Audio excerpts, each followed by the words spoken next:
सा ढाबा चलाता था। इस काम में उसकी पत्नी कमला भी पूरा साथ देती थी। कमला और किशन दोनों मिलकर सुबह से शाम तक अपने ढाबे पर काम करते और जो पैसे बचते उनसे अगले दिन का सामान खरीदते और बाकी से घर का गुजारा करते। ऐसे ही दिन बीत रहे थे। गर्मियां आने वाली थी।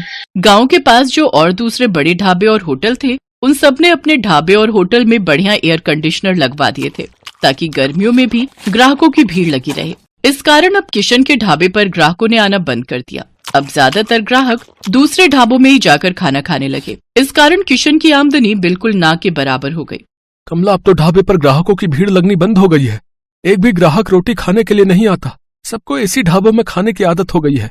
और वैसे भी गर्मी के मौसम में कौन भला हमारे इस छोटे से पुराने ढाबे पर खाना खाएगा। सबको एसी की ठंडी हवा में खाना खाना अच्छा लगता है, पर हमारे पास तो इतने पैसे भी नहीं है कि हम बड़ा और महंगा एसी लगवा सकें। कैसे गुजारा चलेगा कमला, कुछ समझ नहीं आ रहा है।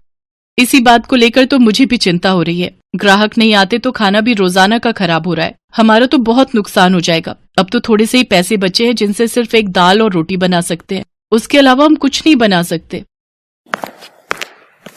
किशन भाई, गर्मी में यहाँ बैठकर खाना बहुत मुश्किल है। आज तो मैं गलती से बैठ गया, नहीं तो अब तो मैं एसी वाले ठंडे ढाबे में ही खाना खाऊंगा। वहाँ थोड़े पैसे ज्यादा होते हैं पर आराम से खाना तो खा लेते हैं। लाओ, कितने पैसे हो गए? 50 रुपए।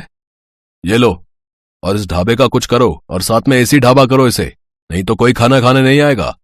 दिन पर दिन किशन और कमला परेशान रहने लगे। अब तो इक्का दुक्का ही ग्राहक उनके ढाबे पर आता। इस कारण किशन ने सिर्फ एक दाल और रोटी बनानी शुरू कर दी, क्योंकि बाकी चीजें अगर वो बनाए तो ग्राहक नहीं आए तो खराब हो जाएंगी और फिर पैसे भी तो चाहिए। इसी कारण वो जैसे तैसे अपना ढाबा थोड़ा बहुत चला रहा था। कमला, आज बस 250 रुपए की कमाई हुई है। अब तो कोई रास्ता ही नजर नहीं आ रहा है। मुझे लगता है हमें अपना ढाबा बंद करना होगा। किशन के ढाबे के सामने एक बहुत बड़ा ढाबा था। वहाँ ग्राहकों की भीड़ लगी रहती थी, क्योंकि इस साल ही वहाँ के मालिक रघु ने बहुत ही बढ़िया मरम्मत करवाकर ढाबे में एसी लगवा दिया था। क्या बात है किशन, आज भी तेरे ढाबे पर कोई नहीं आया? एक काम कर, ढाबे पर ताला लगा दे। अब तेरा ढाबा नहीं चलने वाला। इतनी भारी गर्मी में एसी के बिना कोई खाना खाने नहीं आएगा, और तेरे पास इतने पैसे नहीं है कि तू मेरी तरह इतना महंगा एसी लगवा सके। और मैंने एक नहीं 2-2 एसी लगवाए हैं, तब जाकर अच्छी कमाई हुई है। किशन और कमला ने सोच लिया था कि अब इस ढाबे को बंद कर देंगे। थोड़ा बहुत राशन रखा था, जिससे उन्होंने आज का ढाबे का खाना बना लिया था। कमला, ये दाल और रोटी जो बनाई है बस आज की बेच लेते हैं, कल से ताला लगा ही देंगे।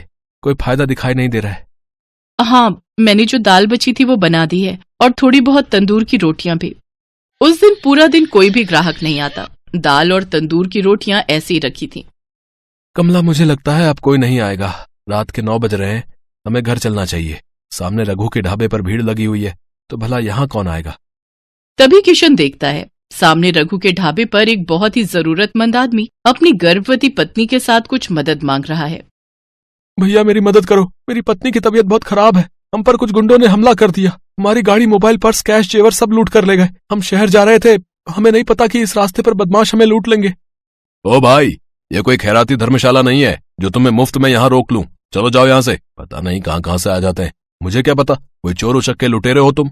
आजकल किसी का कोई भरोसा नहीं है। ओ छोटू, इन्हें बाहर भेज और ढाबे का शटर गिरा दे। मैं घर जा रहा हूँ। ऐसा ना कहो, मेरी पत्नी की तबीयत सचमुच बहुत खराब है। बस कुछ देर आराम करके हम चले जाएंगे। अरे सुनो तो भैया, भैया सुनो तो। सुनो जी, अब खड़ा नहीं हुआ जा रहा। मुझे बहुत प्यास लगी है, थोड़ा सा कहीं से पानी ले लो। किशन और कमला उस व्यक्ति और उसकी पत्नी को देख रहे थे। किशन दौड़कर उनके पास जाता है। भैया जी, आप चिंता मत करो, आप मेरे साथ मेरे ढाबे पर चलो।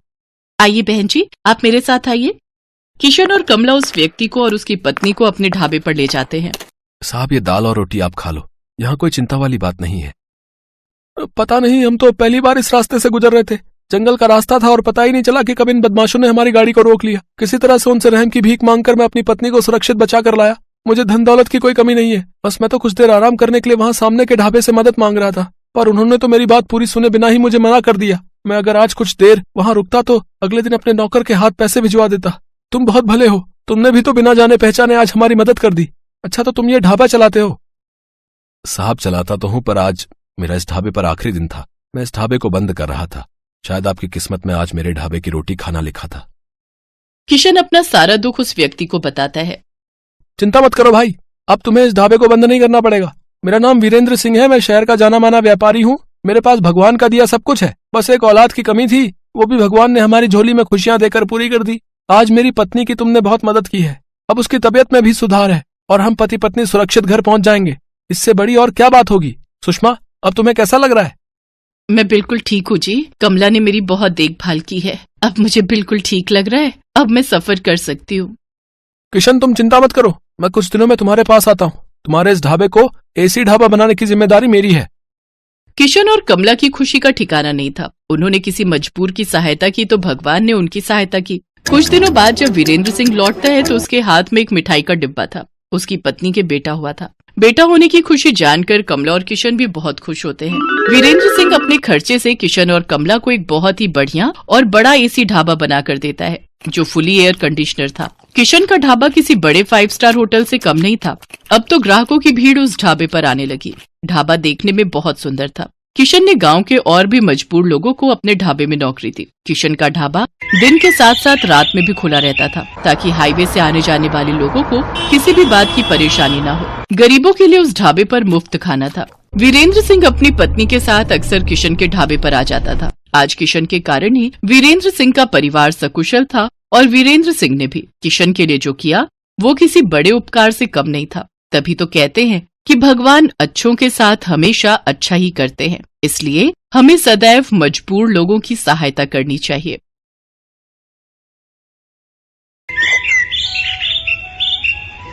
छोटू, चल बेटा जरा जल्दी कर। वो 5 नंबर वाले टेबल पर कस्टमर बहुत देर से खाने का इंतजार कर रहा है और बाहर भी लाइन बढ़ती जा रही है। इतना लेट करेंगे तो सब बगल वाले होटल में चले जाएंगे। बस मालिक, 5 नंबर वाले का ऑर्डर तैयार है और यहाँ कुछ टेबल भी बस खाली होने वाली हैं, तो बाहर वाले कस्टमर्स अब अंदर आ सकते हैं।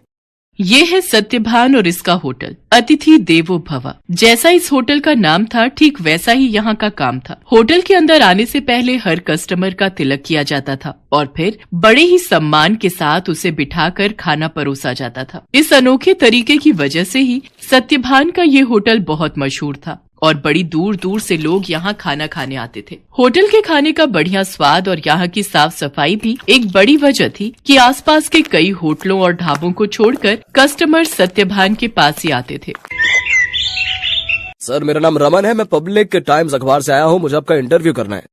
अच्छा, हाँ, क्यों नहीं, आइए आइए। रुकिए, पहले मैं आपका तिलक करूंगा। हाँ, अब ठीक है। अब आप यहाँ आराम से बैठिए। छोटू, जल्दी से साहब के लिए गर्मा गर्म कचौड़ियाँ और बढ़िया चाय तो लेकर आ। हाँ तो सत्यभान जी, सबसे पहले मैं आपका पूरा होटल और यहाँ की किचन देखना चाहूंगा। वैसे सुना तो मैंने ये है कि आप किसी को भी अपनी रसोई में लेकर नहीं जाते, लेकिन मुझे तो आपके वहाँ लेकर जाना ही होगा, वरना ये इंटरव्यू अधूरा रह जाएगा। अरे बस, वो बात ऐसी है कि आप तो जानते ही हैं, होटल के बिजनेस में सारा खेल खाने में इस्तेमाल होने वाले मसालों और रेसिपी का ही है और यहाँ मैंने और मेरे साथियों ने बड़ी मेहनत से ये सब तैयार किया है। अच्छा, लेकिन आपके यहाँ जो लोग काम करते हैं, मतलब आपके साथी, अगर उनमें से किसी ने धोखा दिया तो? नहीं नहीं, ऐसा तो हो ही नहीं सकता। यहाँ जितने भी लोग मेरे लिए काम करते हैं वो सब के सब मेरे गांव से ही हैं, यानी सब मेरा परिवार है। आज तक का रिकॉर्ड है, मुझे मेरा कोई साथी छोड़कर नहीं गया। ये तो वाकई बहुत बड़ी बात है। लेकिन अब तो आप इतने मशहूर हो गए, आपका होटल एक ब्रांड बन चुका है, तो लोग आपकी रसोई को अंदर से देखना चाहते हैं। आप चिंता मत कीजिए, मैं आपके मसालों और रेसिपीज का राज नहीं खोलूंगा, लेकिन रसोई के अंदर की कुछ फोटोज तो चाहिए होंगी आपके इंटरव्यू के साथ छापने के लिए। सत्यभान उस पत्रकार को समझाने की कोशिश करता है, लेकिन वो खुद ही उस पत्रकार की बातों में फंस जाता है। अखबार में अपना इंटरव्यू और फोटो छपने की बात से वो बहुत खुश था और इसी खुशी में वो बह गया और उस पत्रकार को उसने अपने होटल का एक एक कोना बहुत अच्छे से दिखाया। साथ ही अपनी रसोई में ले जाकर अपने सारे तौर तरीकों और रेसिपीज का भी अनजाने में खुलासा करता गया। वो पत्रकार होटल की लगभग हर चीज की तस्वीर ले रहा था। इंटरव्यू के दौरान उसने सत्यभान से कई सवाल पूछे, जिनके जवाबों में सत्यभान के सारे सीक्रेट खुलते जा रहे थे। अच्छा सत्यभान जी, बहुत अच्छा लगा आपसे मिलकर। इंटरव्यू के लिए शुक्रिया। अब मैं चलता हूँ। जी जी, आपका बहुत शुक्रिया। अब वैसे ये सब कब छपेगा अखबार में? बस यही 1-2 दिन में। मैं आपको फोन पर इन्फॉर्म करूंगा। इतना कहकर वो पत्रकार सत्यभान के होटल से बाहर निकलता है और कुछ दूर पहुंचते ही मुस्कुराते हुए अपने गले में पहना हुआ आई कार्ड उतारकर एक कूड़े के ढेर में फेंक देता है। बड़ा अक्लमंद समझता था खुद को, एक नंबर का बेवकूफ निकला ये तो। असल में ये आदमी कोई पत्रकार था ही नहीं, पास ही मौजूद एक दूसरे होटल के मालिक का रिश्तेदार था, जो पत्रकार बनकर सत्यभान के सारे सीक्रेट जानने के लिए उसके पास गया था। ये आदमी अपने मकसद में पूरी तरह से कामयाब हो चुका था। इधर सत्यभान रोज सुबह के अखबार में अपने इंटरव्यू के छपने का इंतजार कर रहा था। जा छोटू, देख तो अखबार आ गया होगा। अब तो पूरे 4 दिन हो लिए, आज तो पक्का अपनी फोटो छपी होगी। छोटू फौरन उस दिन का अखबार लेकर आता है, लेकिन बीते दिनों की तरह उसमें भी सत्यभान और उसके होटल का जिक्र तक नहीं था। ये देखकर सत्यभान उदास हो जाता है। ऐसा कई दिनों तक होता रहा। फिर सत्यभान ने उम्मीद ही छोड़ दी और ये सब कुछ भुला दिया। फिर एक दिन अचानक सत्यभान के होटल में रेड पड़ जाती है। फूड इंस्पेक्टर अपने कुछ आदमियों के साथ सत्यभान के होटल पहुंचते हैं और वहां मौजूद हर चीज की जांच करने लगते हैं। देखिए, हमें आपके होटल के खिलाफ शिकायत मिली है कि आप खाने में नकली सामान का इस्तेमाल करते हैं। ये कैसी बातें कर रहे हैं आप? सालों से मैं इस होटल को चला रहा हूँ, वो भी पूरी ईमानदारी से। अगर ऐसा है तो हमें यहाँ की तलाशी लेने दीजिए। चलिए हटिए यहाँ से। पूरी टीम होटल का कोना कोना छानने लगती है। तभी उन्हें किचन के पास एक छोटा सा दरवाजा दिखता है। फूड इंस्पेक्टर खुद इस दरवाजे को खोलकर अंदर जाते हैं तो उन्हें काफी मात्रा में नकली घी, तेल, नकली मसाले जैसी कई चीजें मिलती हैं। तो ये है तुम्हारी ईमानदारी का सबूत? हाँ, शर्म आनी चाहिए तुम्हें। सत्यभान को कुछ समझ ही नहीं आ रहा था कि आखिर उसके साथ हुआ क्या। खाद्य विभाग की टीम सत्यभान के होटल को सील कर देती है। साथ ही सत्यभान को जेल भेज दिया जाता है। एक ही पल में सत्यभान का सब कुछ बर्बाद हो गया था। उसका परिवार सड़क पर आ गया था। सत्यभान खुद को बेगुनाह साबित नहीं कर सका और उसका सब कुछ जुर्माने की रकम अदा करने में चला जाता है। उसके गांव के लोग जो उसके लिए काम किया करते थे वो भी उसका साथ छोड़कर गांव वापस चले जाते हैं, सिवाय छोटू के। चलो, तुम्हारी जमानत हो गई है। जमानत की बात सुनकर सत्यभान चौंक जाता है। वो बाहर आकर देखता है तो एक वकील के साथ खड़ा छोटू उसका इंतजार कर रहा था। छोटू, तूने ये सब कैसे किया बेटा? तेरे पास इतने पैसे कहाँ से आए? मैं तो बिन माँ बाप का एक लावारिस था मालिक। आपने मुझे सहारा दिया था तो मैं आपको इस हाल में अकेला कैसे छोड़ देता? आपको याद है, मैं हर महीने की तनख्वाह से कुछ पैसे जोड़ता था अपनी आगे की पढ़ाई के लिए। बस वही आज काम आ गए। छोटू की बात सुनकर सत्यभान की आंखों में आंसू आ जाते हैं और वो छोटू को गले लगा लेता है। लेकिन अभी भी सब कुछ ठीक नहीं हुआ था। शहर भर में सत्यभान का नाम खराब हो चुका था। इसलिए सत्यभान अपने परिवार और छोटू के साथ शहर छोड़कर अपने गांव चला जाता है।